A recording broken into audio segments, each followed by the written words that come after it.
So we will take the benefit. He is still to join us. He was busy with something. Okay. He's about to join us, and let me already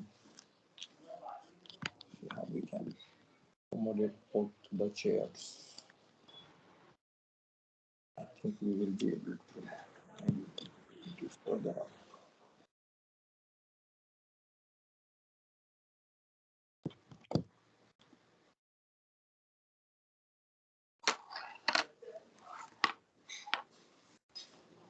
So, Parashat Noach, let us begin. We are already delayed. We'll start with the summary. Oh, there he is. Prayer, No, we will just be starting. So, Ashley, would you like to? Okay, I'll do the prayer. Yeah, go ahead, please. May it be your will, God, my God, and the God of my ancestors, that you guide my eyes with the light of your Torah and save me from stumbling and making mistakes. For God gives wisdom, and from God's mouth comes knowledge and understanding. Amen. Amen.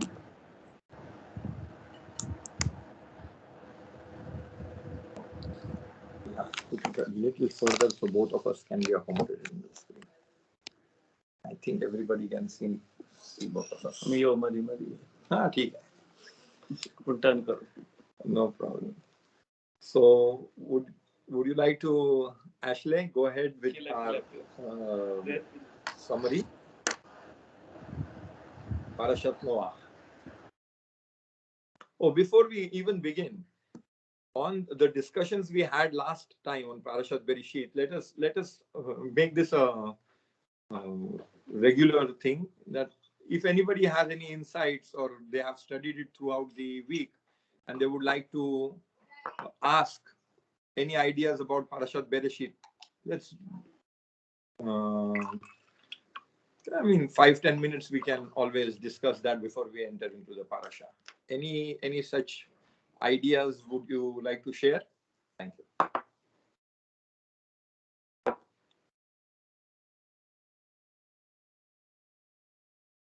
That will be an incentive for you all to even study the parasha throughout the week, because we are doing it at the beginning of the week. So you get the whole week till Shabbat. Really go into the depths of the parasha and try and find out more ideas on the lines that we have been discussing. Okay, no takers this time.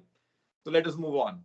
Yes, would somebody like to read the summary? Ashley, would you like to do it? Yeah. First Aliyah, Noah, a righteous man in a generation that had perverted its ways, is instructed by God to build an ark to save his family and himself along with every living being, as God informs him that he is about to destroy all flesh on earth. Second Aliyah, Noah is told to enter the ark along with all the animals, 7 pair of clean animals and fowl, and 1 pair of all other animals. Noah's children, Shem, Ham, and Japheth, along with their wives. Ham. Yeah, Ham. Line under it is a chet. Ham. Okay, Ham. Okay. Along with their wives, also enter the ark. Then, after 7 days, the water of the floods came upon the earth. Third Aliyah. For all 40 days and nights, the waters increased, destroying all living things. The water raged upon the surface of the earth for 150 days and then diminished over the next 150 days. Finally, the ark rested upon the Mount Ararat. Noah sends Ararat. Noah sends out raven to see if the earth has dried, which does not return, and then he sends a dove, which returns, sending it back again after a week. It returns with an olive leaf exactly 1 year and 1 week after the flood began. The earth was dry. Fourth Aliyah. Noah and his family exit the ark and offer sacrifices to God. God blessed Noah and permits humanity to eat from the animals as from plants and forbid the consumption of blood. God commanded him to abstain from murder.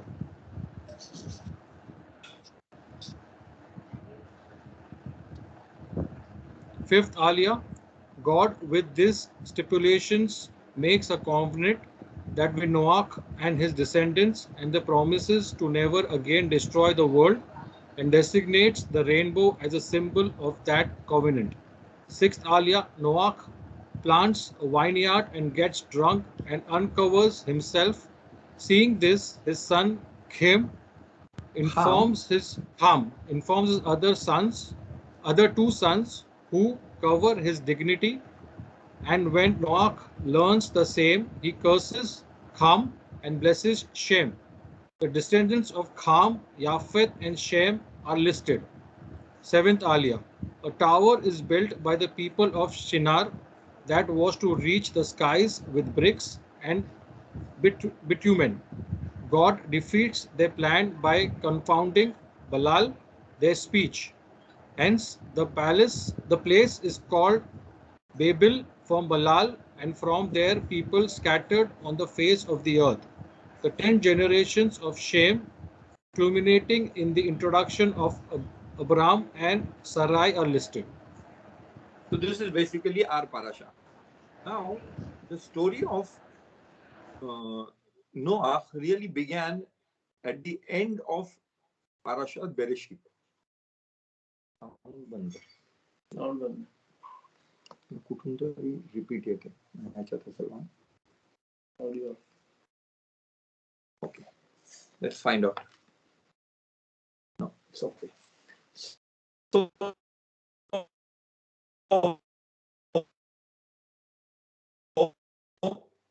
I start getting, the listing of Noah. So we will go back 2 chapters in Parashat Bereshit, from where we are now holding Parashat Noah, the beginning of Parashat Noah. But we will go back just because it is the same story and the whole story starts over there.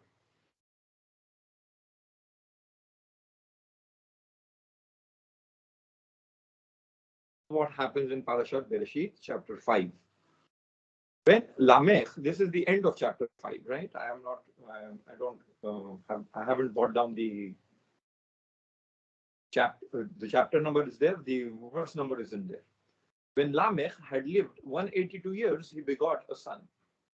And he named him Noah, saying, "This one will provide us relief from our work and from the toil of our hands, out of the very soil which the Lord placed under a curse." After the birth of Noah, Lamech lived 595 years and begot sons and daughters.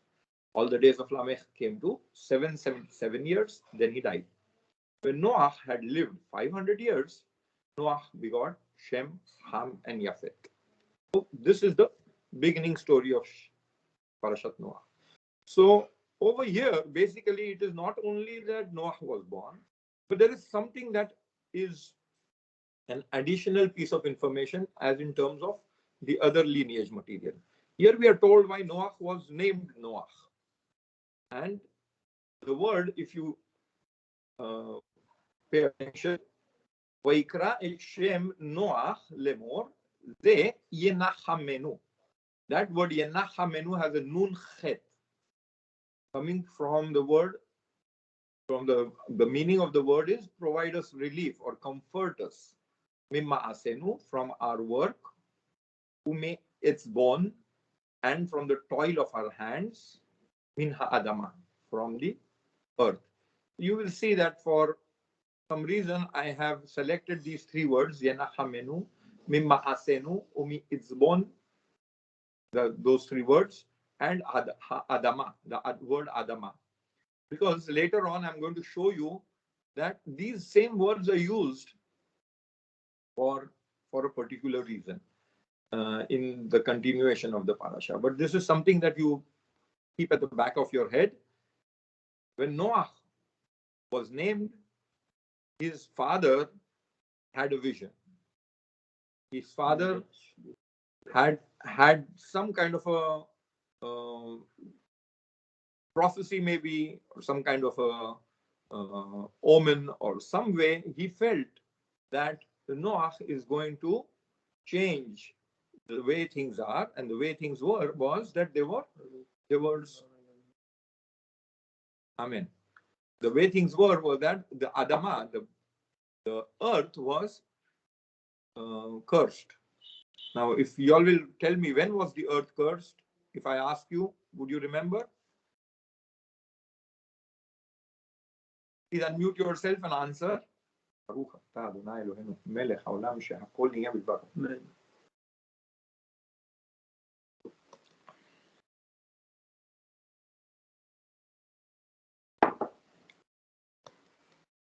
So twice the earth was basically cursed. Everybody is with me, right? Everybody can hear me. Yes. Okay, Ashley. Yes, Bacha, we can hear Yes, you. Baba. Great. Good to see you, David. Keep Thank your you. screens up so I can discuss not only with my computer but with people who are listening to me. Yeah, that is much better. So, if I can make this to a second screen. Okay.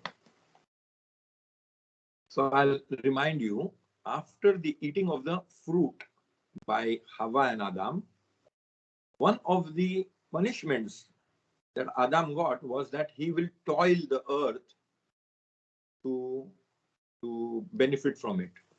Okay. The second time that the earth was also cursed was after the murder of Abel by Cain, when the blood is screaming from the Adama, from the earth, and God cursed the earth. At least for Cain, it was not supposed to give it its strength. So twice the earth was cursed.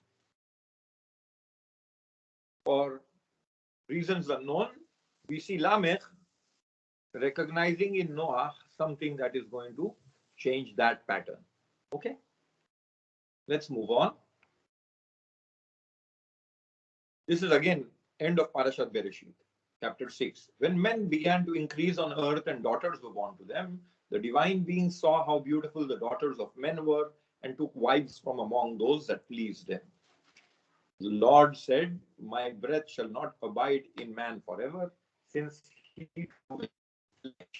the days allowed him be 120 years. It was then that, and later too, that the Nephilim appeared on earth, when the divine beings cohabited with the daughters of men, who bore them offsprings. They were the heroes of old and men of renown. So in Hebrew, it is the way it is said, divine beings is Veiru Bene Elohim, the children of gods or God. So this is a very sort of a closed mention about something that we don't really know what is it talking about, right? In fact, just looking at the words, it looks like it's talking about some kind of a mythological idea. There were some sons of gods and daughters of who took daughters of or wives from among those that pleased them, right? And daughters of men cohabited with daughters of men.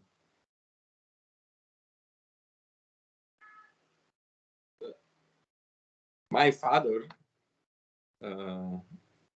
in fact, was very, very clear that he understood this plain sharp. He's saying this is all whatever the world before Noah had such things where angels, sort of divine beings, had the ability to somehow influence the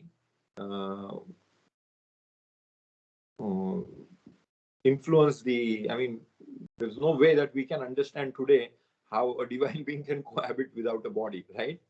But he felt that no, they were, and that's why you have mythological stories. There is some truth to it, and that's why you have, especially in India, you have all these mythological stories which have, even in the Mahabharata, you will see that she had some mantra where she could sort of ask one of the divine beings to father a child, Kunti, right? So she had a Vayu Putra and a Surya Putra and stuff like that, right? So he felt that before Noah, that was all possible. It is okay, and there is a reason that this discontinued. But none of our Hamim, none of them want to take that view. So the Midrash is very clear cut. Let's see what the Midrash. So before we go ahead, we see where the Midrash is.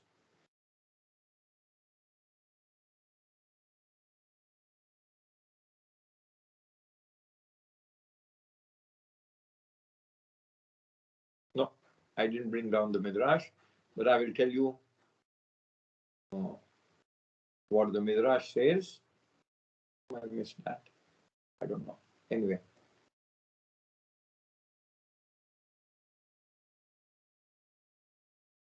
Because it's in Bereshit, maybe it's in my Bereshit. Okay. But basically the Midrash says, who are these Ben Elohim? Elohim is not only God. In Torah, the word Elohim is also mentioned for judges and nobility. So sons of nobility or sons of kings and sons of judges went out and picked out wives by force. People who were. Let me also bring another Midrash over here. I know Nehemiah Lebovich brings it down here. So they took a woman by force and married them. There is a spin on the same idea, and that I know is over here somewhere. Let's see if I can find it. So that will be end of Bereshit.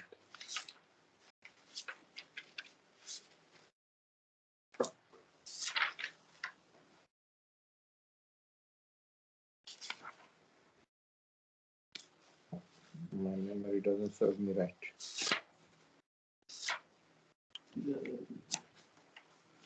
No.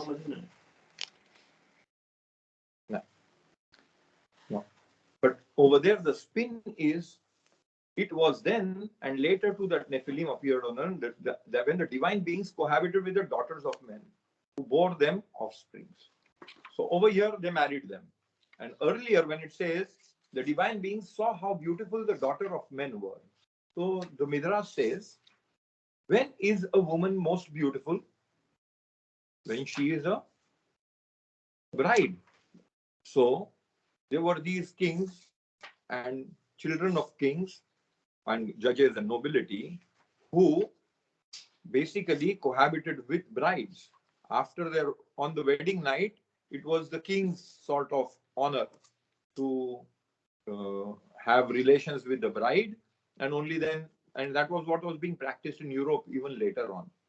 And I believe that the Midrash has certainly a place where a practice which was practiced. Even I have seen some Indian movies where that was practiced, because the peasants or the slaves were the property of the master. And if he found somebody beautiful, he would take her as a bride for his servant or a slave, but cohabit with her for the first night. So that is another Midrash that I believe told you exactly what was the human nature and with examples of their times, right? So that is how we see that the Midrashim favor anything beyond being mythological. They don't say that the Pshat really is something which is mythological. And what is the proof that the Pshat is mythological? Because the Pshat goes on to say that these are the Nephilim. Nephilim are giants. Later on, we see in the Torah, Nephilim represents a class in its own. Nephilim were giants on the planet. The Hebrew word from Nafal is, like Judah is mentioning, the fallen ones. Fallen what? Fallen angels, fallen divine beings. So that is the Pshat reading of it. But The Midrash already colors it and removes that kind of mythological thinking out of the Torah. They say no way that we can even consider that option. Torah doesn't represent that, but we have this over here. So you see one direction of the Midrash is to make it very clear what the Torah thinking is, or what the Torah direction is. If especially for people who are not, in tune with mystical ideas, and they are learning the Torah as a moral handbook sort of, right? Because otherwise they will get confused. Once you already understand something from the divine realm, and then you understand how there were influences of different spiritual planes, then maybe you can open yourself up to re-understand this Midrash. But when you're teaching it to sort of 8th graders, you don't open up the whole baggage. That was the idea. You say that there were noblemen who abused, and that's why that, I mean, looking at this, we know that why was the next generation, the generation of Noah, all of them were punished, right? Now let us move on to Noah. And here you see again, there is this red selection that I have made. The Lord saw how great was man's wickedness on earth, and how every plan devised by his man was nothing but evil all the time. Here we see the motive why the flood came down.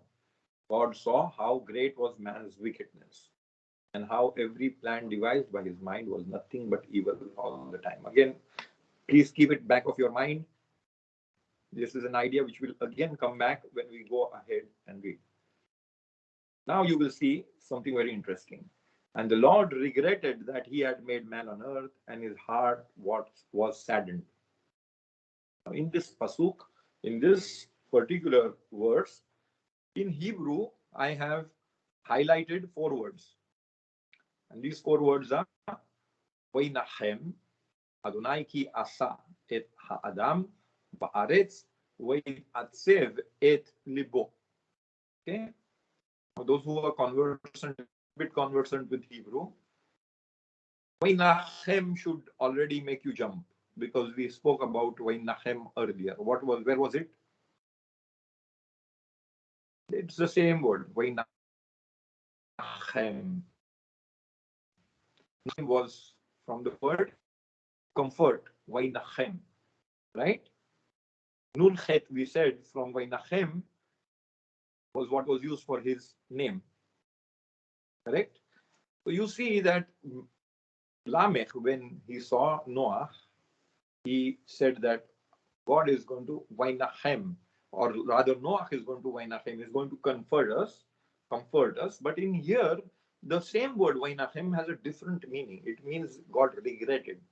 It is not comfort, but it is regret. But the Hebrew word is the same, and there is this pun used purposefully by the Torah. And then you will see 3 other words which are there in the same sentence.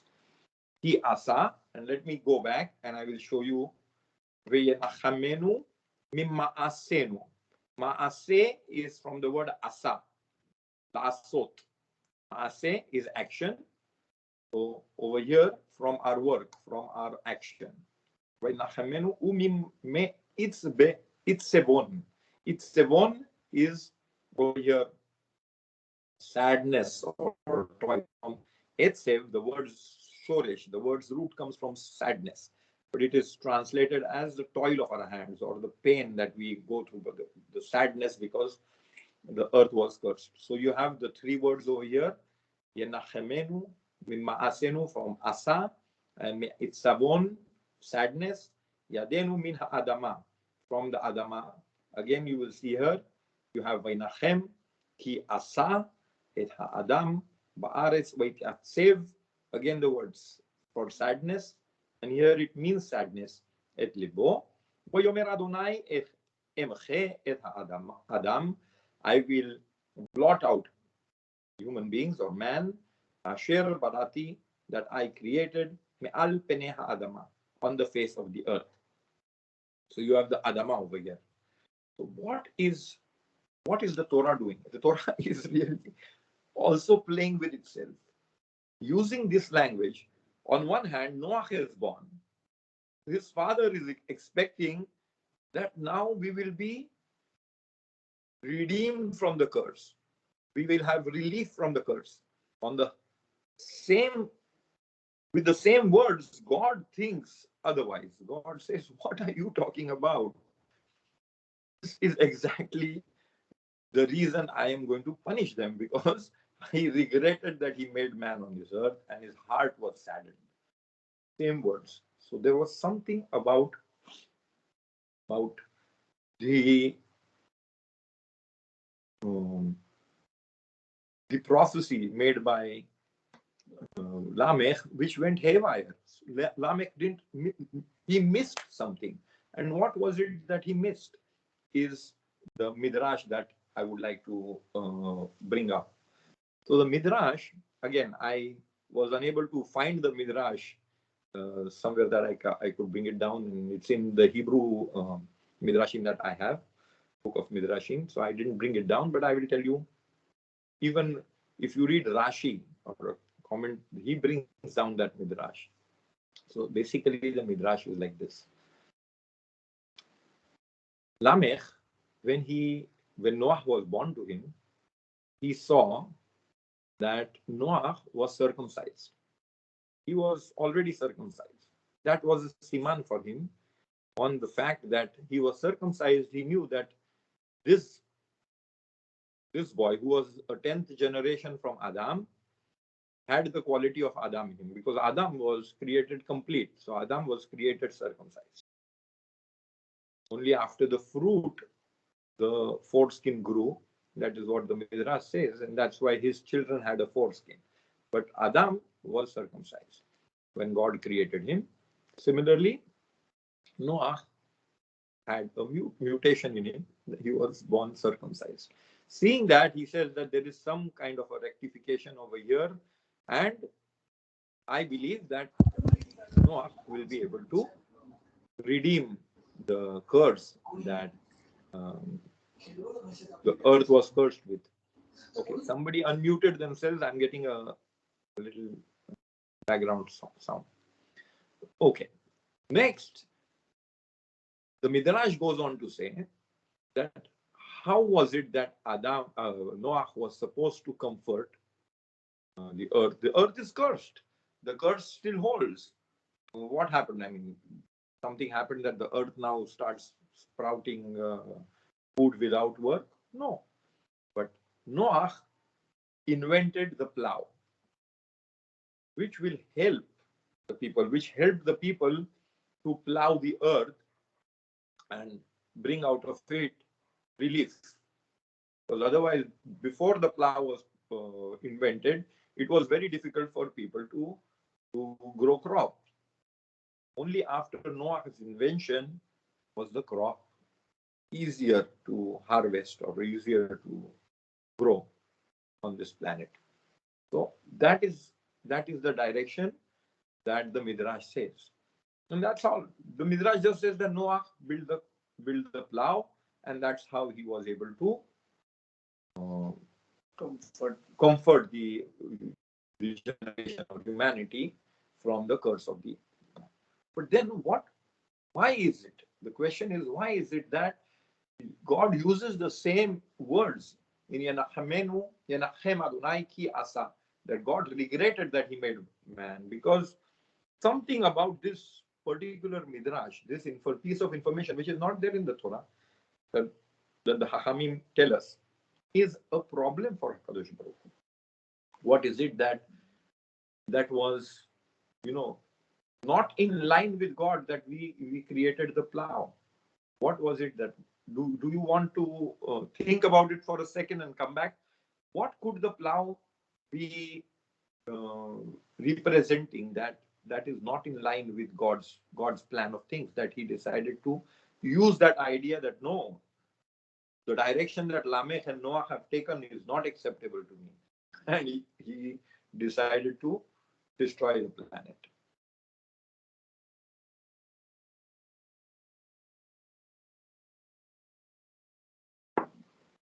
let me first see if I have be able to clear myself. Do you understand the contradiction over here?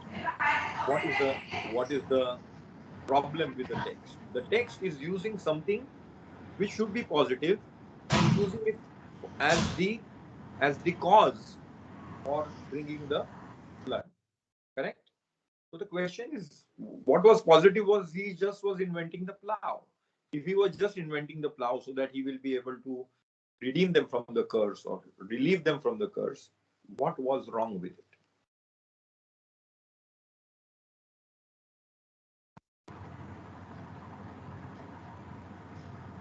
Yes, one है बोला. David. I will try. I will try.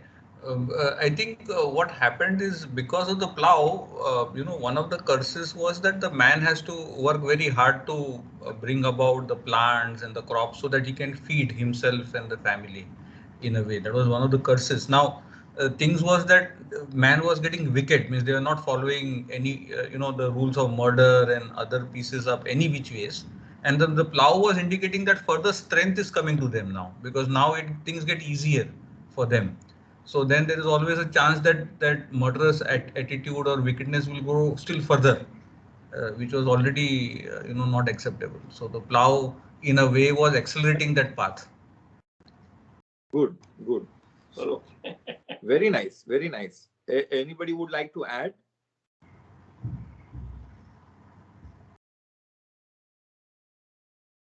Add a new idea. Or any new idea? Sure. So I will just sort of embellish whatever you're saying, polish what you're saying, because there has to be a reason why God cursed the earth. The earth was cursed for a reason. God did not commit a crime. It was Adam and Hawa who ate from the fruit. It was Cain who really messed it up with his brother and killed him, right? But still, there was a reason that the earth was sort of cursed. Now, I'll just bring another midrash. That midrash goes on what we spoke about last time also. In Bereshit, it says, and God said, let us make man. So Ramban. It's not really a midrash because it is much later. Rambam was in the 13th or 14th century. 12th century. Rambam was in 12th and Ramban was 13th. 13th century, or 12th end and 13th, somewhere over there. And he mentions that really, let us make man is not talking with angels. God is not talking in the plural or anything like the majestic hum. No? He is talking with Adama, with the earth, because he plans to make man from earth. He is going to take earth and create the body, and then he is going to put his aspect, his essence in it as the soul. So he is speaking with the earth, let us make man. And in that direction, there are two creators of Adam. Adam as in human being. One is God and the other is Adama. Every time he goes out of line, man misses the mark, let us say. He does a chet, right? What really happens is he divorces himself from God. He goes far from God as well as far from his other creator, which is Adama. So Adama also sort of goes a little further from him. And that's why it is difficult for Adama to give him the bounty, because he has divorced himself from both his creators by abusing his rights or abusing his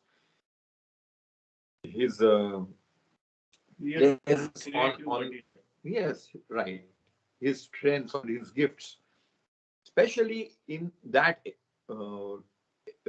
that world before Noah, because he was on a very different plane there.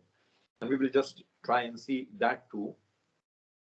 Once he becomes further from both these things, what is the reason that he goes further from God and further from Adama? Is because for example, after eating, his selfishness or his ego takes over. So everything is from a self perspective. So he becomes aware that he is naked, because till then he was not. Only his perspective changes and he becomes the center of the whole issue. Now, in that particular aspect, in that particular point of view, with that particular balance or imbalance rather, God doesn't want him to abuse the other strengths that he has. So, at least this is my understanding of it. He makes it a little more challenging for him to live his life, so that through the challenge, through the toil that he does, he will be able to then understand his reality. Secondly, like we say that the empty mind is a devil's workshop, right? If he did not have to toil, then what would he have done after eating the fruit and, sort of ingesting all this power and centralizing it and making the ego bigger than? He still has the capacity to rectify the world, but he also has the capacity to destroy the world as much, right?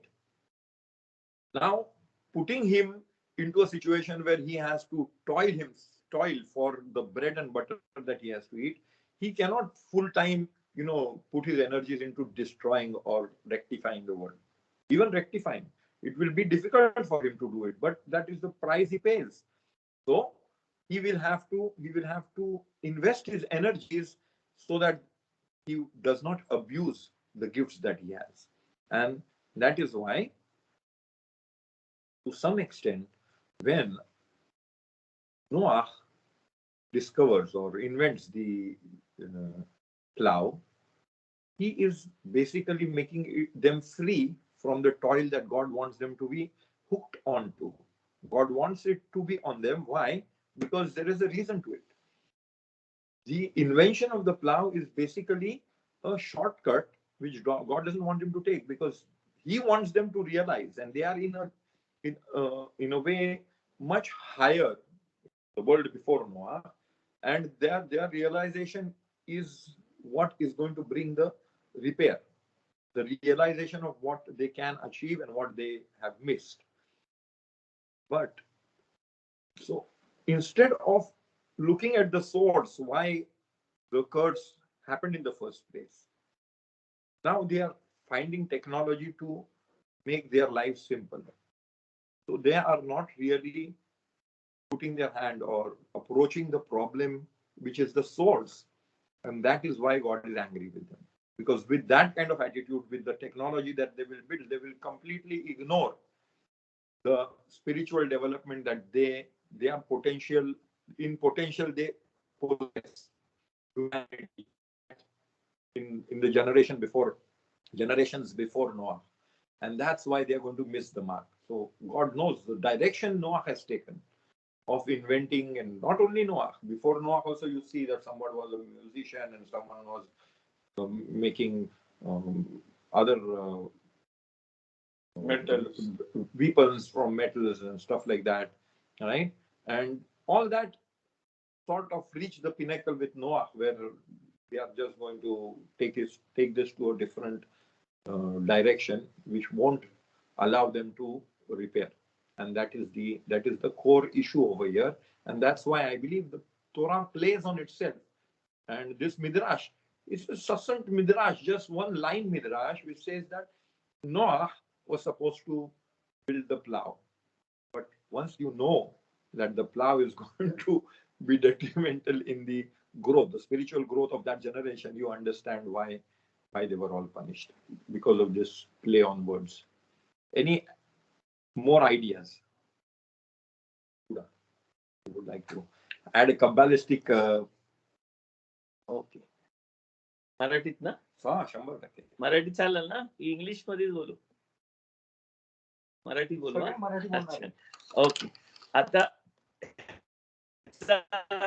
असं नाही की देव technology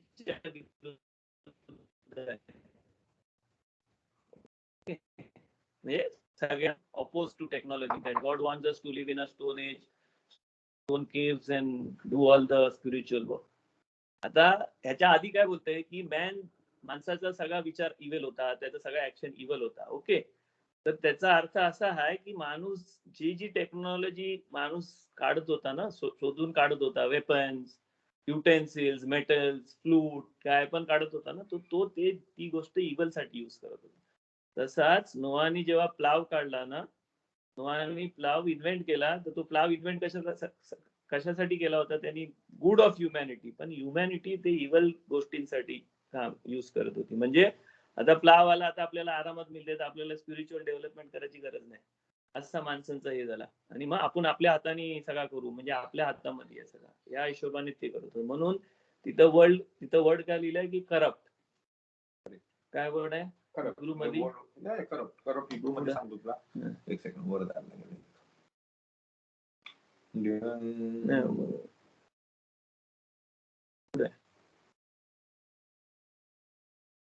ना, नोआच्या नंतर आहे.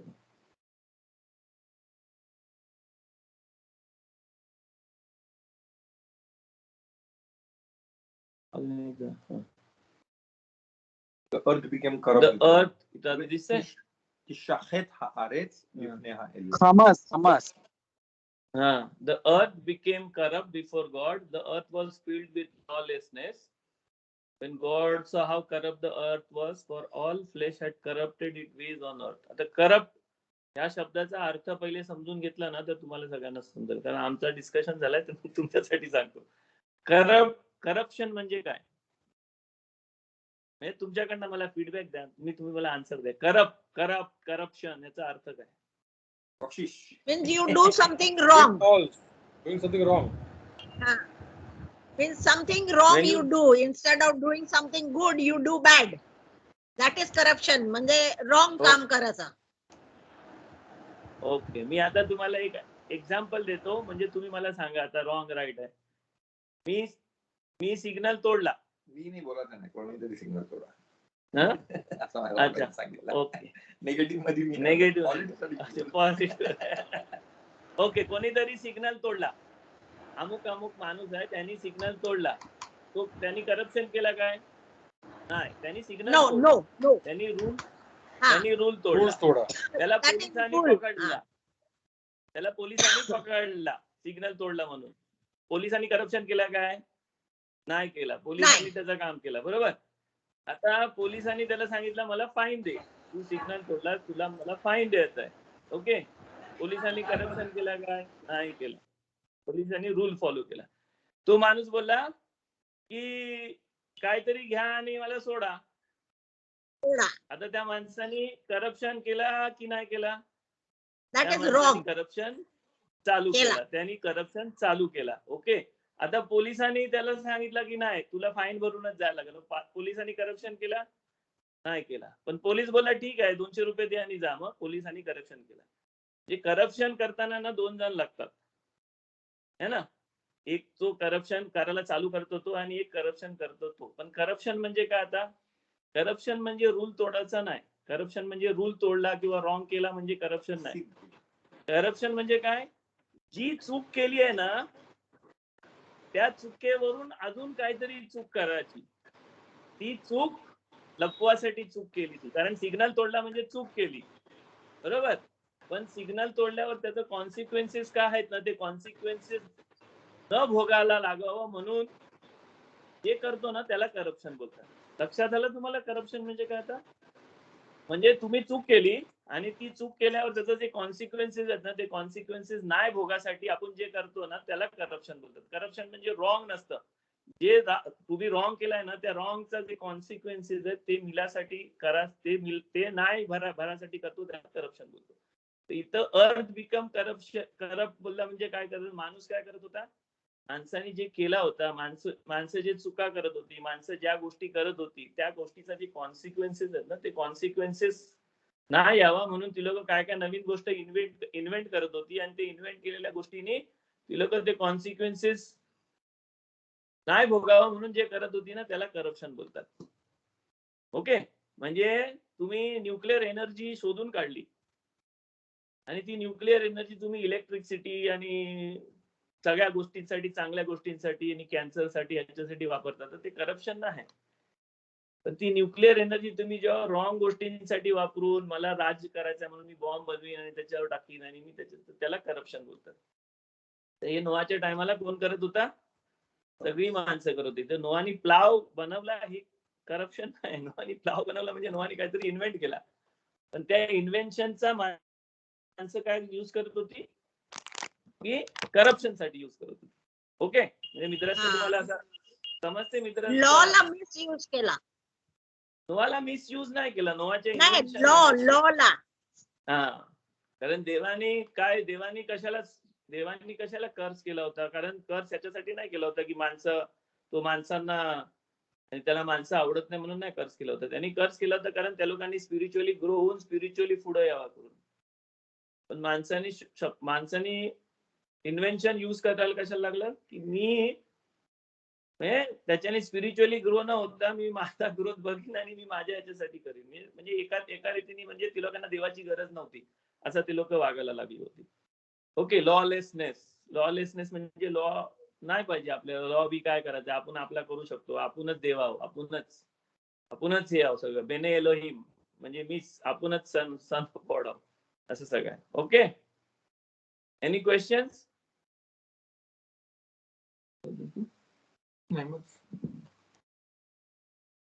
Now we will take a few more midrashim on this idea of what was the real sin of the time, to understand that. So we have basically opened the midrash, or the concept which is really hidden behind what is the corrupt society over there. So let us go into more detail, because the midrashim, there are so many midrashim for what happened then. We will take this a little later. So I will make an end of all flesh. Whenever you find, so the Midrash just informs you, whenever you find immorality and idolatry, indiscriminate punishment comes to the world and kills innocent and guilty alike. So over here, the Midrash really goes on to say that except for Noah, for whatever reason Noah was saved, we know that he was a tzaddik. But that doesn't mean that there must be other innocents. There were other innocents. But end of all flesh, I am going to finish everything and restart from Noah alone. Right? Not because Noah was the only one. There must have been others. Not maybe at the level of Noah, but there must have been other innocent ones. But they use a word called andralamosia, which is the real Greek word for indiscriminate punishment. There is no law and order. God decides to finish. He created, he decided finish. There's no questioning him. Comes to the world and kills innocent and guilty alike. Both innocent and guilty were finished at the time of the flood. And what is the proof? In fact, I should ask the question otherwise. When such a thing happens, when God makes such a decision to finish indiscriminately, then there can be only two causes, and the causes is immorality and idolatry, or idolatry. Okay, so this is a piece of information that the Midrash adds, that you have to now go into the Torah and find the reasons where you will see that there was immorality, there was idolatry. Immorality, we know, the sons of God took the daughters of men, and we spoke about the noblemen who snatched wives of, or the brides of newly married men. Immorality we see, but idolatry we really don't see. It doesn't mention, at least over there at that period in Junction. But later on in Jewish history, we know that there was the destruction of the first temple, destruction of the 10 tribes. There was idolatry then, and it was indiscriminate. no Siddiqim were saved. They were Siddiqim at that time also. They were pious people, the people who lived by the Torah. Not that everybody was not, but just so that they could include them. This Midrash tells them that it is immorality as well as idolatry. For the earth is filled with violence. The divine decree was sealed against them only because of robbery. The word Hamas is translated as violence. The Hamas over here, the divine decree was sealed against them only because of robbery. So finally, like you have Rosh Hashanah, and then you have Yom Kippur, and then you have Hoshana Rabbah. So this is Hoshana Rabbah. He says finally, God is merciful, gave them time and gave them more time, and they were committing all kinds of sins. But finally, because of robbery, their fate was sealed. So, I mean, it was not for the big sins that the final straw was broken. It was for the small sin of robbery, that nobody respected the other person's property. That is very important for God. And when the society, in fact, descends to a level where there is no respect for the other, then the society loses its bearings. Then it cannot retain. There has to be some responsible, or rather some way that the society is responsible for each other. When there is no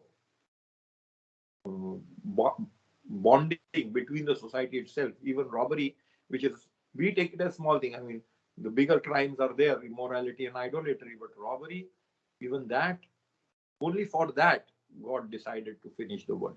So again, you see how our Hachamim look at the deluge. You see?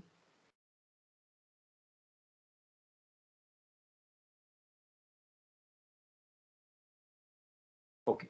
So these were about, let us go back into the story for a minute. How are we doing on time? Okay, we have about half an hour. So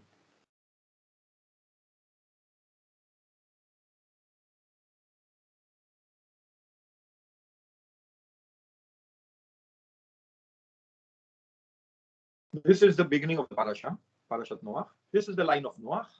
Noach was a righteous man. He was blameless in his age. Noach walked with God. Now, okay, it just showed on your screen. Elle toldot Noach.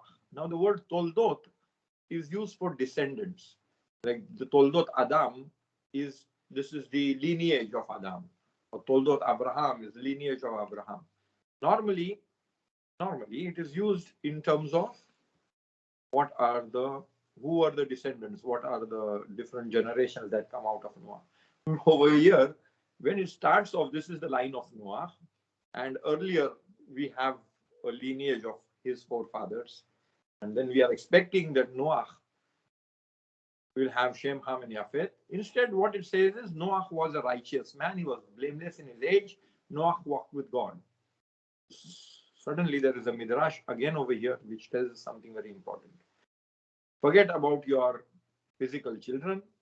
Your most important descendants, or your most important, your lineage, your whatever is going to continue you, right? Your children continue you, right? After you pass on, they are but what really continues you is your actions.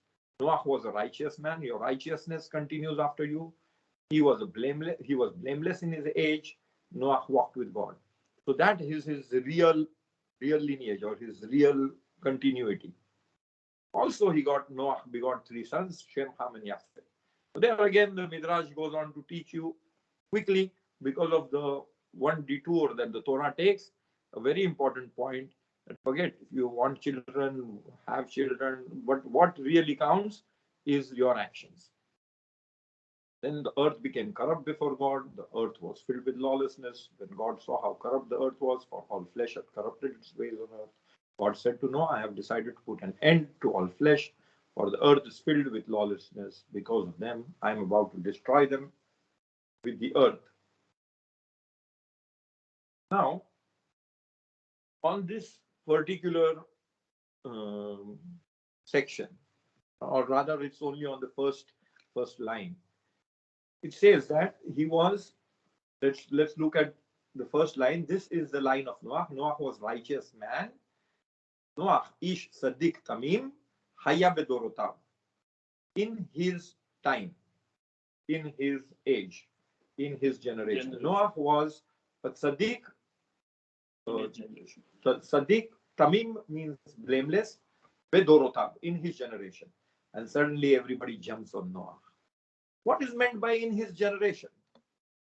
Why give a, you have mentioned something and then you make a particular, it was a general thing, he's Sadiq, but why make this underlined in his generation? What does it come to teach us? That is the question that they are asking. What is meant by in his generation?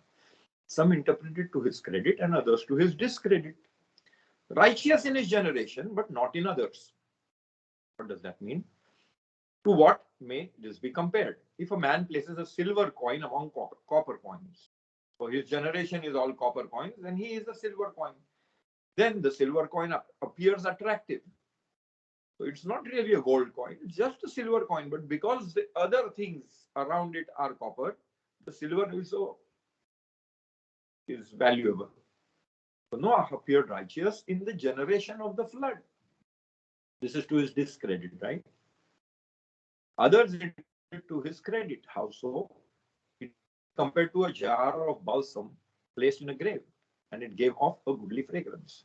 So where everything is very foul smelling, you have balsam and it gives a good smell. Had it been placed in the house, how much more so? So in a very where there's a very foul odor, if you have balsam that really stands out, if it would have been in a good place, it would have stood out much more, right? So that is the example. Okay. Let me open this out to our discussion, and that's the Hamim over here really don't give you a decision. They just open your thought process to possibilities, right? So what was Noah really? Was he a real Sadiq or wasn't he a real Sadiq? What do you all think? How do we understand this midrash? What does it want to teach us? Just give us some ideas so that we will be confused, or we will be sort of in a conundrum, or is it wanting to tell us something? What could be the role of this midrash?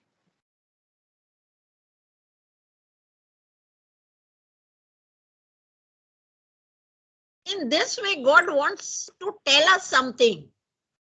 Actually, that is the, we can say the road to the, means God's wishes to tell us what he wants and what he doesn't want. You can say that I way didn't also. understand you, Auntie. Maybe Judah did. No, No. it means, God was angry also. He loved Noah also. Noah did something wrong also. Noah did right things also. But that was the way of God to tell us that these are wrong and these are right things. So you have to follow that path. According to me, I don't know. Yes. Yeah. No. What you're saying is right. I mean, every person has a little bit of, if we take the earlier midrash, we said that he invented the plow, so it will go against him, because what he really did was he didn't understand God's real intention of punishing man. Well, so maybe we'll give that as a negative for Noah, but it's still Noah was selected. So I understand you're coming from that point of view, that Noah had both, but God was willing to, so he may not have been a Sadiq Gamur, like what we'll say, a total Sadiq. But really, the other side of the Midrash is saying, no. In fact, he was more than a Sadiq. Why? Because in a generation which was so discrepant, that the generation did not have any zehut, any merit that it could save itself, Noah stood out. How much more so if he would have been in a generation like Abraham's, right? So why do we have that? That is my question. Why? What do we take back? I mean, do we take information about Noah from this midrash, or is it wanting to teach us something else?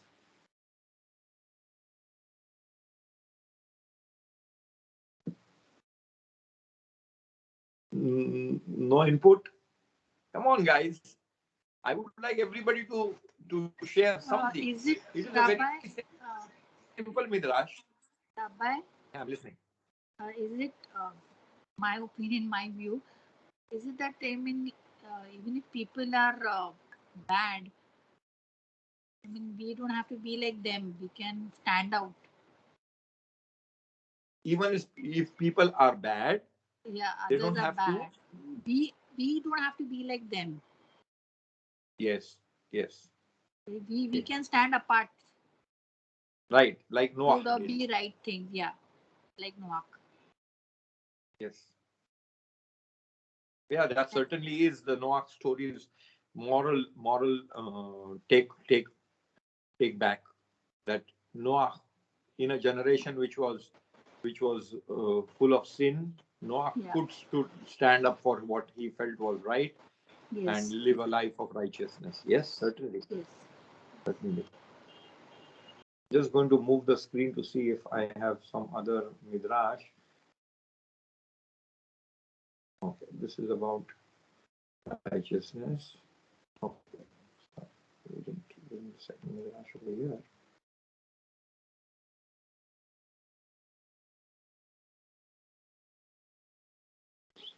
Okay.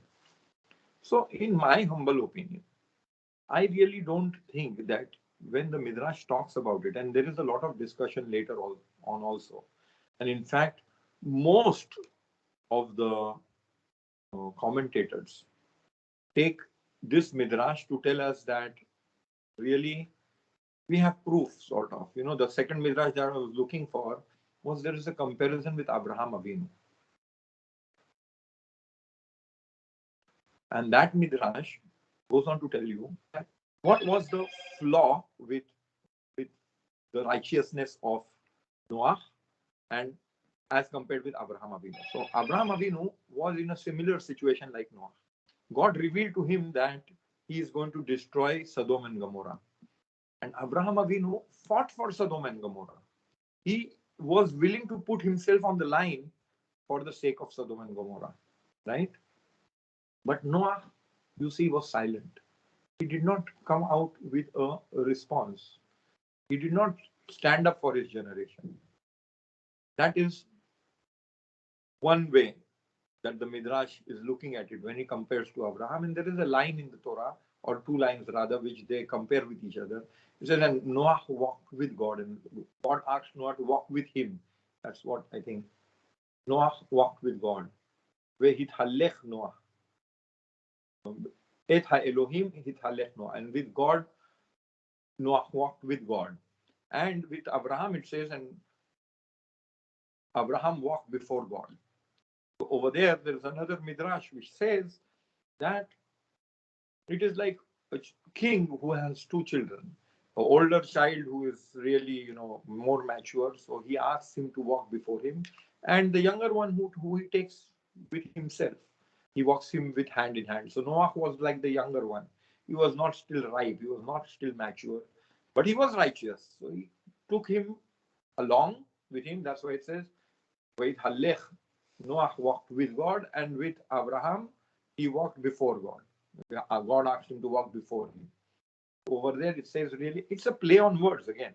It is not something that has to be compared, but the Midrash compares it purposefully to, because over there it is talking about you walk in my ways. You walk before me in my ways. And over here it is talking about Noah walked with God. Right? It's not really, it's an apple and an orange. It cannot be compared, but really they compare it to bring in relief that Abraham had some qualities which Noah did not have. Noah did not fight for his generation. Maybe if he would have fought for his generation, the flood could have been averted. So So there was some kind of a, side that Noah did not understand about what his role was when God comes to him and tells him that I am going to destroy the generation. Like with Moshe Rabbeinu, God says, you don't stop me. Let me finish this people. The minute God says, you don't stop me, Moshe Rabbeinu understands, oh, God wants me to stop him. So he says, no, no, no, no, no, no, no. Don't finish this people. If you, what will, and he finds excuses, He finds excuses why he should not destroy Am Israel, even after the biggest of the crime of Avodah Zarah, immediately after the 10 Commandments, right? Over there, Abraham knows that when God is revealing it to him, why should God reveal it to him that he is going to be killing Sodom and Gomorrah, finishing them off? So Abraham knows, no, he has to put in his argument. Noah missed that point, but maybe not. Okay, so I would like Judah to take it from here, but I believe just to second opinion I'll be talking. Sure. But in my opinion,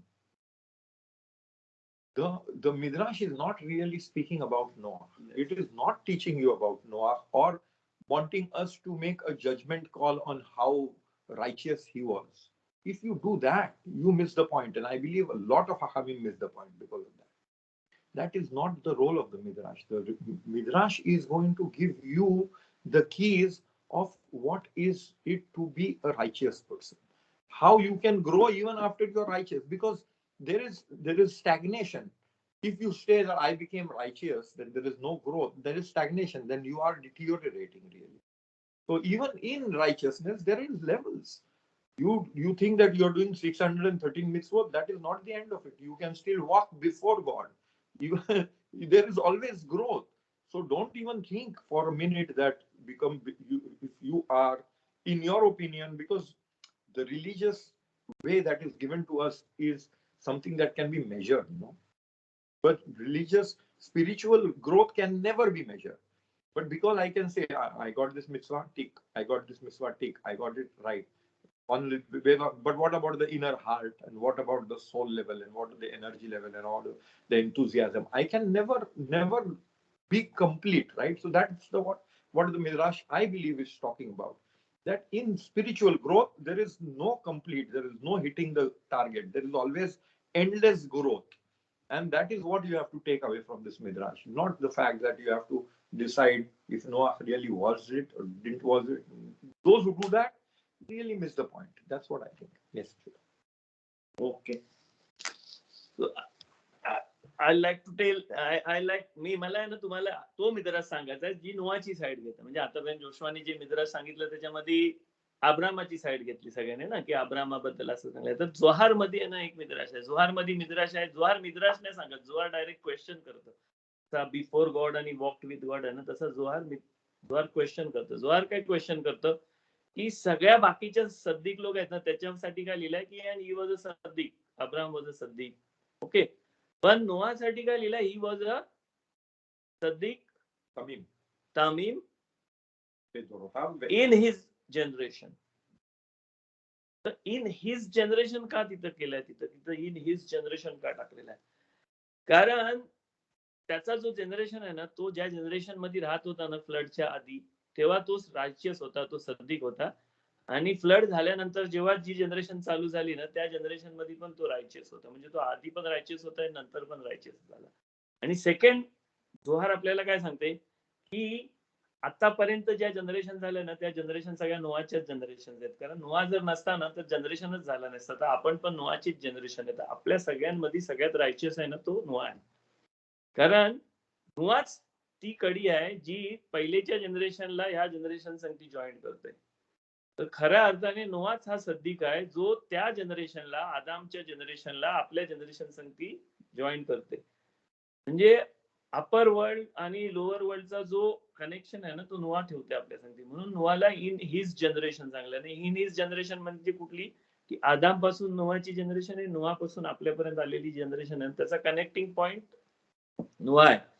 आणि नोआचा जो रायचियसनेस आहे ना, रायचियसनेस म्हणजे नोआचा जो सद्दिकपणा आहे ना, तो सद्दिकपणा जोहार आहे ना, तुमच्या ऍक्शन मधून नाही बघत आहे. किंवा जसा Abram walked with God, before God, ते ऍक्शन आणि ह्याच्यानी नाही बघत आहे, तो कशाने बघते की तो असा एक माणूस आहे जो खरोखर आहे ना त्या जनरेशनला आपल्या जनरेशन संगती कनेक्ट करते. कारण नाहीतर आपला आणि त्या जनरेशनचा काही कनेक्टच नसता. जर नोआ रायचियस नसता ना तर आपण नसतो. बरोबर. नोआ रायचियस होता म्हणून आपण आहोत. कारण आपण नोआचे जनरेशन आहोत. म्हणून इन हिज जनरेशन जेव्हा बोलला ना तर आपल्या सगळ्यांपेक्षा रायचियस नोआ आहे असा जुहार दुसरी साईड घेते त्याच्यामध्ये. कोणाला काय बोलायचं आहे? तर खरा चोऱ्यामध्ये ती स्टोरी आपल्याला काय ते मिद्राश आहे ना, आपल्याला मिद्राश वेगवेगळ्या लेवलनी इंटरप्रेट करून रायचियसनेस काय आहे त्या गोष्टींबद्दल सांगते. पण आपल्याला त्या गोष्टींमधून नोआला आणि अब्राहमाला आणि ह्याला त्याला कंपेअर नाही. कोण प्रत्येक माणूस आपला काम करायला आलेला असतं. त्या गोष्टीमध्ये तो रायचियस पाहिजे. त्या गोष्टीने ते रायचियस केलेला असला पाहिजे. Okay.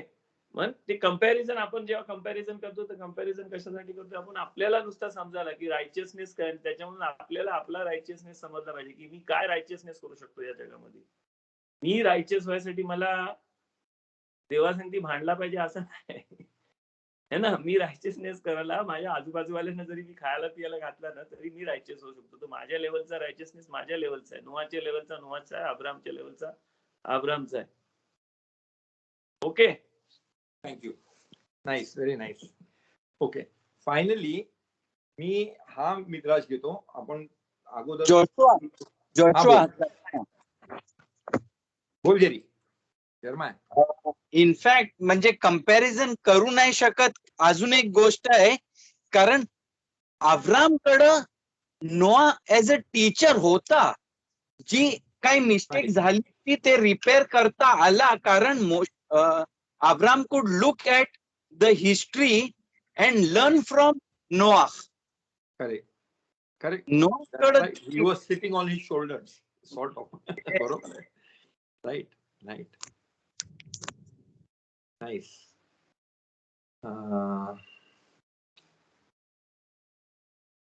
Where is the next one? Okay. So this line on top is in chapter 8, where after the flood, they are sitting for 40 days and 40 nights. The water is eating mankind and finishing it off. And God remembered Noah and all the beasts and all the cattle that were with him in the ark. And God caused the wind to blow across the earth, and the water subsided. So there, the word God remembered. In fact, we use this particular concept when we say on Rosh Hashanah in Yom HaZikaron that God remembered Noah. Of all there is Zichronot in the Musaf of Rosh Hashanah.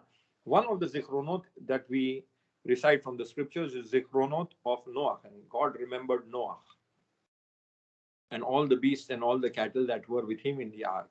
And God caused the wind to blow across the earth and the water subsided. The bigger question over here is, I'm not going to touch it because I don't think I am ready with it, but sometimes maybe we will be able to talk about it. But God never forgets. So how does he need to remember? That is something that we need to understand when it says that God remembered Sarah or God remembered Noah, right? Or God remembers us on Rosh Hashanah. That's what we are asking him to do, to remember us and put him in a book of life, put us in the book of life. What is exactly this idea of remembrance? That I'm not going to touch. Something that you can think about, maybe come back next week. If I am ready with it, I have some ideas I will tell you. I really am still, I have ideas, but I won't be able to articulate them as yet. So I'm not going to touch that. But let's look at the Midrash that uses that idea, and God remembered Noah. That same pasuk in verse 8. And it is written, a righteous man knows the needs of his beast, but the compassion of a wicked is cruelty. So Noah knew exactly which animal needed what, right? His righteousness, as Judah said, maybe was not about arguing with God about the goodness of his generation or whatever, but his righteousness was about understanding, being sensitive to the animals that were with him, who needed food, what time, when was it that he was supposed to feed them, right? A righteous man knows the needs of his beast, but the compassion of the wicked is cruelty. The righteous one of the world knows the needs, even of animals, even in his anger. This is talking about God really. He is unlike human kings who sends in their legions to quell a rebellion and kill both innocent and guilty alike, because they do not know rebel from loyal citizens. God, however, so he's saying when a king sends, there is some rioting in an area in his kingdom, he sends his legions, go and finish it off. What do? They come down on everybody who is there, the righteous, wicked, everybody, those who are loyal citizens also get hurt. God, however, even in a generation that angers him, saves the one righteous person in the generation. So over here, the Midrash is taking there was only one righteous person. For that one righteous person, God was willing to save Noah and destroy others. He knows the needs of his beast. Beast is we are like his beast, like animals for in comparison with God. But the compassion of the wicked is cruelty. These are the people of the flood. The people who were dying in the flood, sort of, who were cruel. These people were killed because they were cruel, right? The sages said, when God raised the depths over them and they saw the foundations of the deep threaten to submerge them, what did they do? They had many children, and some of them would take their children and place them into the depths, pressing them down mercilessly. That is why it says the compassion of the wicked is cruelty. So they used their children to sort of stand on them, or if the water was coming from a hole inside his house, sort of, use him to block that hole. So out of his mercy, he had children, right? He was supporting the children. So we think that this is a merciful act to have kids and have a lot of kids. But really, when it comes to their own lives, then all that mercy also went sort of down the drain. and they did not think twice to kill their children. That is why it says the compassion of the wicked is cruelty. How do we know? Because Job said, may the womb forget him.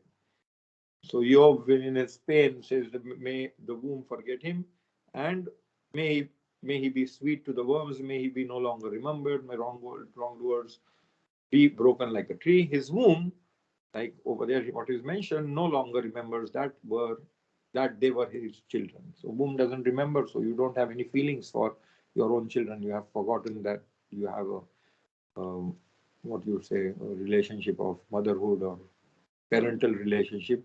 You finish that emotion totally to save your own life. So that is how wicked people act. But the reason I bought this midrash is we began with a midrash which says that in a period where there is immorality and there is idol worship, then God kills mercilessly. God kills in a shituf. Everything goes down. Noah was an exception to the rule because God wanted to save. But over here in this midrash, it is opposite to it. It says, no. For wicked people, it is so. But for God, God doesn't do that. God is always just. And even for that one person, he will save it. Even there is one person, he will save it. So you see, there is a contradicting midrashim, right? That midrash over there is teaching you an idea, a different idea. It is talking about immorality. It is talking about idol worship. It is talking about why judgment happens and how it happens. But when it is teaching you about compassion, then compassion is a different aspect. When even in his anger, God is compassionate, and when that direction of God is in play, then even that one Noah will be saved. God will always be righteous in his justice. So both these aspects have to be. So one of the concepts of learning Torah is making sense of these contradictions and figuring it out, how to interpret it and how to understand it, right? So you have to polish yourself to understand, to polish your thinking process. This is talking about X, that is talking about Y, and only then you will be able to grow in your understanding of the higher realities. I would like to Judah to add whatever you wanted to add to it. काय नाही बोलत. तू बोललास ना काहीतरी. काय add करायला नाही आहे, पण असंच तर आपण ह्याच्यामध्ये हे करू, याच्यामध्ये हे बोलू की आपण जेव्हा काय पण काम करतो ना, चांगला काम करतो ना, तर तो पॅरेंटहुडचा असो, म्हणजे ह्या गोष्टीवरून, ह्या मित्रांवरून आपण काय समजतो की पॅरेंटहुडचा असो किंवा फ्रेंड्सचा हेल्प करायचा असो किंवा काय पण, म्हणजे जी गोष्ट आपण खेसेत म्हणून करतो, काइंडनेस म्हणून करतो, तर ते काइंडनेस मध्ये आहे ना, आपण त्या काइंडनेस पासून काहीतरी फायदा व्हावा असा जर आपण त्याच्यामध्ये इंटेन्शन टाकून ते केलं ना, तर ते आहे ना, तो काइंडनेस आहे ना विकेट मध्ये मोजले जातं. ओके, फॉर एक्झाम्पल आपण खूप मुलं पैदा केली, ओके, पण आपण असा विचार केला की ही लोक मला म्हातारपणी सांभाळणार आहेत म्हणून मी मुलं पैदा करतोय, तर तो विकेटनेस मध्ये काउंट होईल का? कारण आपण काइंडनेस मधून मुलं पैदा केली, मुलांना वाढवतो, त्यांना मोठा करतो, हे करतोय, ते सगळं आपण करतोय ना, ते काइंडनेस मधूनच करत आहे त्यांना. पण आपण त्याच्यामधून काहीतरी फायदा घ्यायला केला ना, तर ते कसं आहे की आपण आहे ना, आपला फ्लड आल्यावर तो पाणी आतमध्ये येते ना, तो पाणी आतमध्ये याचा प्लग करायसाठी आपण आपल्या मुलांना तिथं टाकतोय, असा झाला त्याचा अर्थ. कारण म्हणजे कसं झालं की तुमच्या वाईट टाइमामध्ये तुम्हाला तो मदत करेल म्हणून तुम्ही तुमच्या दोस्ताला मदत करता. ओके, म्हणजे मी त्याचा वाईट टाइम म्हणून मी त्याला मदत करतो, आता माझा असेल तेव्हा तो मला मदत करेल. अशा ज्या हेतूनी पण आपण जेव्हा काय करतो ना, तो काइंडनेस आहे ना, तो काइंडनेस म्हणजे इव्हल डीड सारखा पकडले जाईल. तर ह्या मित्रांकडून आपल्याला हे शिकायचं की देवाच्या मर्जी, देवाच्या ह्याच्यामध्ये आहे ना, काइंडनेस म्हणजे अशी आहे ना, काइंडनेस म्हणजे अशी जी आहे ना, त्याला आहे ना एंड गोल नसतं. काइंडनेस म्हणजे असा काम तुम्ही करता ज्याला तुम्ही काहीतरी एंड गोल करून नाही करता. म्हणजे देव पक्ष्यांना पण खायला देतंय, सगळ्यांना खायला देते ना, सगळ्यांचं जेवण पुरवतंय. देव हे नाही बघत की वाघ, सिंह दुसऱ्या अॅनिमलला खातात म्हणून त्यांना खायला नाही द्यायचं, है ना. सन येतंय आणि सन सूर्य आपल्याला सगळ्यांना लाईट देते, तर देव असं नाही बोलत आहे ना की अनरायचियस आहे म्हणून त्याला नको, देव रायचियस आहे त्याला म्हणून. त्याला काइंडनेस मध्ये बोलतो, त्याच्यामध्ये ना फरक नाही केला जात. चांगला आहे म्हणून करू, वाईट आहे म्हणून करू, हे करू. तर त्या काइंडनेसचा जो हे आहे ना, डेफिनेशन टू डेफिनेशन असं असतं की विदाउट एनी अल्टिरियर मोटिव्ह जे तुम्ही करता ना, त्याला काइंडनेस मध्ये. ओके, आणि कंपॅशन म्हणजे काय? कंपॅशन म्हणजे जरी तुम्ही आहे ना त्याच्यामध्ये, म्हणजे त्या गोष्टीमध्ये आहे ना, तो माणूस म्हणजे रायचियस माणूस असेल आणि तरी त्याच्यामध्ये काहीतरी खोट असेल ना, तर खोट असताना पण देवाने त्याच्यासाठी केलं ना, तर त्याला कंपॅशन बोलतात. देव जेव्हा कंपॅशनेट असतं ना कोणावर, कंपॅशनेट असतं म्हणजे असं ते तोरामध्ये असं लिहिलं की कंपॅशनेट होता म्हणून. तर कंपॅशनेट होता म्हणजे की तो नव्हता त्या लायकीचा नव्हता, तरी पण देवाने त्याच्यासाठी केलं, त्याला कंपॅशनेट बोलतात. कंपॅशन आणि काइंडनेस या दोन गोष्टींचा तुम्हाला त्याच्यामधून, त्या मित्रांमधून फरक समजतंय की काय आहे. म्हणजे आपण कंपॅशनेट कोणाबरोबर वागतो आणि काइंड कोणाबरोबर वागतो. तर काइंडनेस, मी खूप काइंड माणूस आहे असं बोलणारा माणूस जो असतो ना, त्याच्यासाठी म्हणजे हे नाही पाहिजे त्याच्यामध्ये इफ्स, वट, हे सगळं नाही पाहिजे. तो काइंड असतो माणूस. आणि कंपॅशनेट माणूस असतो जो वाईट माणसांवर पण चांगला करतो, हे करतो, तो कंपॅशनेट असतो. ओके, समजलं डिफरन्स? म्हणजे तोरा वाचताना आणि तोऱ्याचा स्टडी करताना, हे करताना तुम्हाला त्याच्यामध्ये येईल. कारण ह्याच्यामध्ये आपण आहे ना, आपण कसा वागतोय ते आपल्याला समजते आता, की मी आतापर्यंत लाईफ मध्ये कसा वागलो. मी माझ्या दोस्तांबरोबर काइंडनेस वागलो की इव्हल सारखा वागलो की कंपॅशनेट वागलो, है ना. आणि निस्वार्थ बुद्धीने करायला पाहिजे.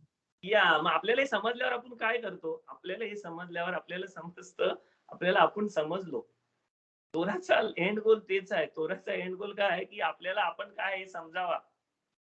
तोरा आपल्या सांगते त्या हिशोबाने बोलतोय की तोरा आपल्याला त्या हिशोबाने त्या गोष्टी सांगून आपल्याला सांगते की तू कसा आहेस ते बघ तू, आणि आता तू तुझा फॉलो कर तू. कारण जर मला मी काय कुठं चुकतोय समजलं ना तर मी ती गोष्ट राईट करू शकतो.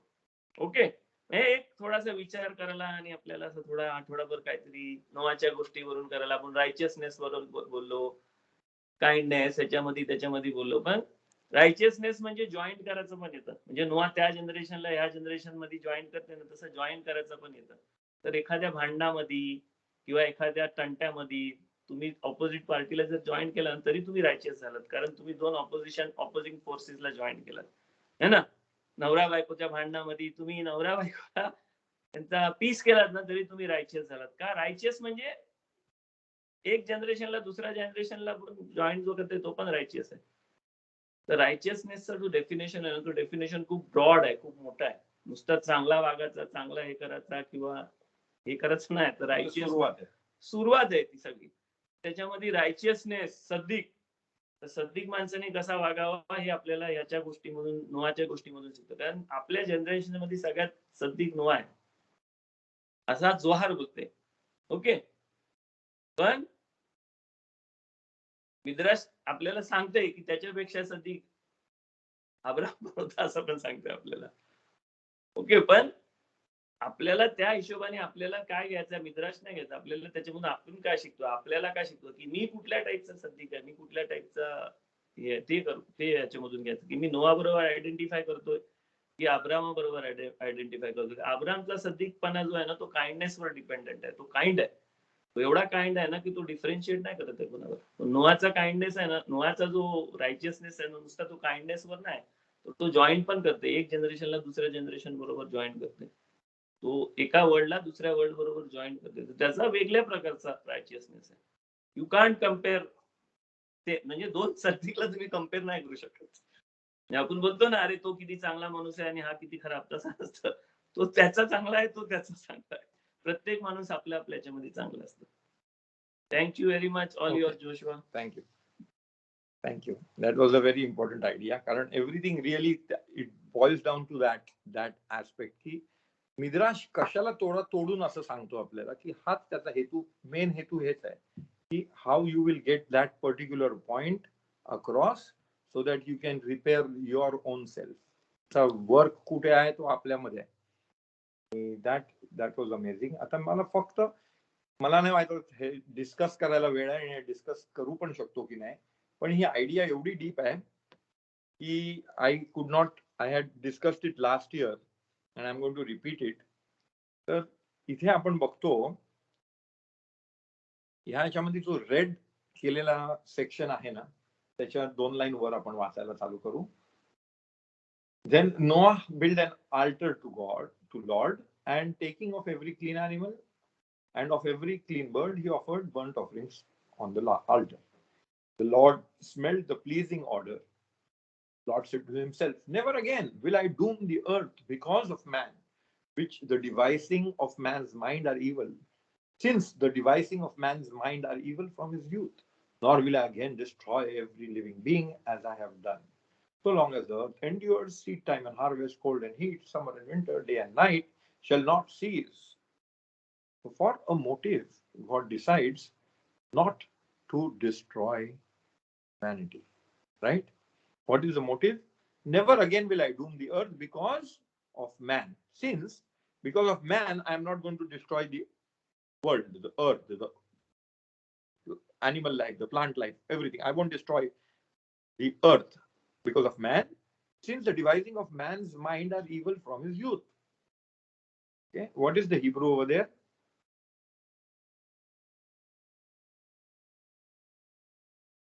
Lo osef lekalel od et ha'adama ba'abur ha'adam. I won't destroy the planet, the earth, for man. Ki yetzer lev ha'adam ra min ne'urav. From his youth, his yetzer lev is ra, is evil. Now, if we go back, initially, if you remember that pasuk where we said God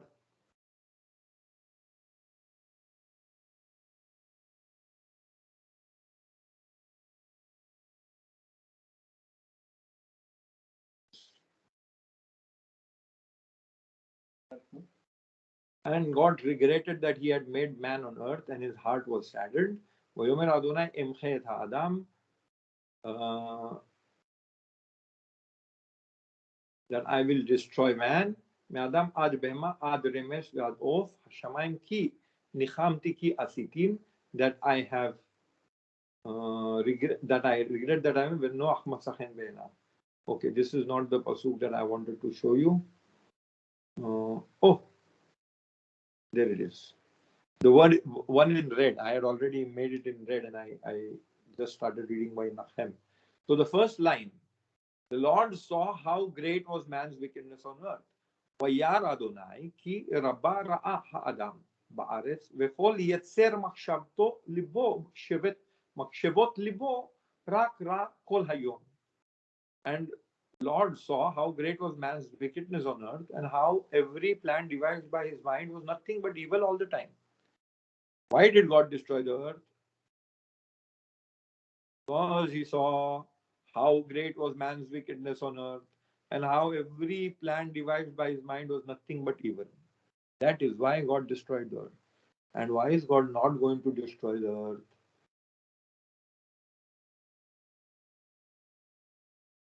Why is he not going to destroy? Never again will I doom the earth, because for the same reason. He yetzer leva adam ra, because his yetzer of his heart is evil. How do we join this thing? God decides to hit man, hit humankind, hit his whole creation, because humanity has this particular aspect. And finally, God says, oh, humanity has this particular aspect, I'm never going to destroy it, because humans are idiots. They will continue to be like that. It is the same reason that destroyed humanity is the same reason that God has compassion on them. Go figure it out. Why didn't God really recognize this before? He could have said this before. Oh, man is not going to make sense. This is not going to work. He has this evil inclination all his life. I'm not going to doom him. I'm not going to doom my creation. Why didn't he say that?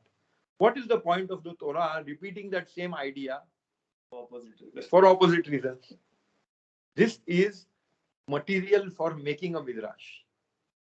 I want you to work this next week, and each one of you come back with a midrash. Why it is so? Midrash is midrash. What is midrash? Midrash is a story that comes out of your working with these things, whatever it may be. I would like everyone to think about it and come up with a reason why this is so. That the same reason that destroys the earth is the same reason that God is promising Noah that he will never destroy the earth again. Okay? That we are from our ne'urav, from our youth, evil-minded. Man's mind is evil. That is the effect of eating the fruit. That is what has really been, imbibed by man, and that's why then he finished the whole creation. And later he is saying that, no, I recognize this is a problem with humanity. It will continue with Adam, and it will continue with Noah and his generation, but I promise I will not kill them for the same reason. So God didn't know this before, and he knew. So this is very good material to make a midrash. Think about it and come with one concept why it could be that the Torah is using the same idea to destroy the world and to save the world. Okay? I'll use one idea, Joshua. Oh, if you have it already, yes, amazing. Simili similibus curanter. अरे यार मेरे को ये Latin नहीं आता है भाई. It's the principle of homeopathy. Whatever causes the problem solves the problem. That is what I brought to your notice. Now you tell me why. Why?